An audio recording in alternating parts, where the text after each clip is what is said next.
Sa mga ganahan og nindot na view og presko nga nilang mo sa treehouse sa dagat sa mga parapanagat. Hi, maayong adlaw. Maayong adlaw. Ni ate karon nanguha taog naghaha ko og tuyo, mga unta. Maayong adlaw, nagmarinate kog manok. Hi, mayong adlaw. Ang adlaw. Hi guys, welcome to my life. I vlog di ay. Ay, maayong adlaw. Oh, hi, ay, maayong adlaw. Pero bago mi makaabot ngadto sa treehouse, kailangan na mo masakay og motor sa dagat.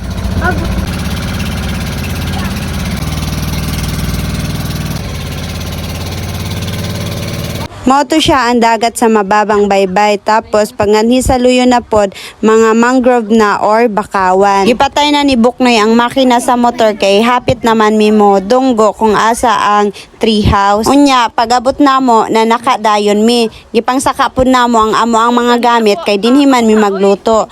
Naami mga dapod anang saang kay human naman og panalom sila Buknoy og mga saang og liswi. Diri sa treehouse kay makita nimo ang dagat sa Paral og Kibuaya. Ang ayan kaayo diri magtambay kay presko siya, dili init bisang naa ka diri sa dagat. Napuno na siya diri sa kabakawan mo ng presko. Grabe ka creative aning mga parapanagat no, para naa sila mabutangan sa ilang pukot og gamit sa pagpanagat, naghimo sila aning treehouse.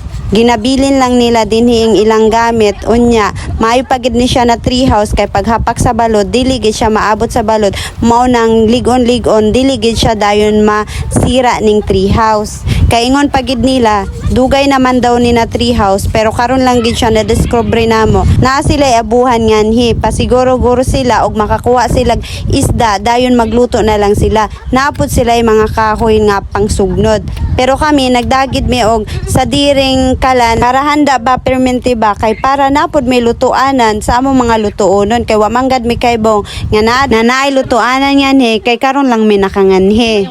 Unya kami kanya-kanya gid migtuka sa among himuonon og lutuonon.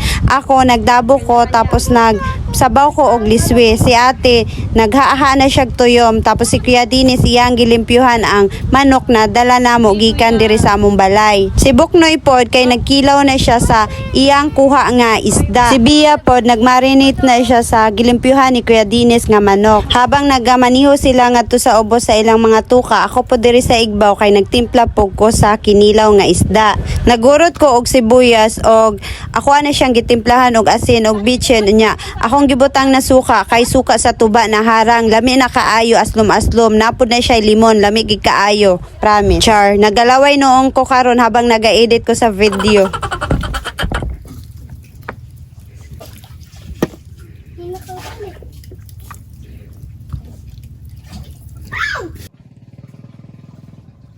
Si Bia na po nagluto sa iyahang marinate na manok.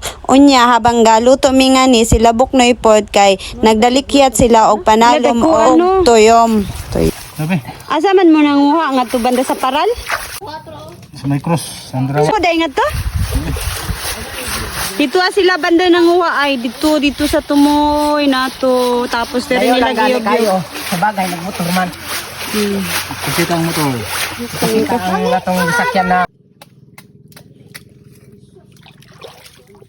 Pag humana mo gluto sa amo mga pagkaon kay nagprepare na pud mi sa amo ang ibudol fight na ami tuyom, liswi, sinubang nga manok og kinilaw nga isda. Napod mi susawan para sa manok. Nya mga unatan ninyo.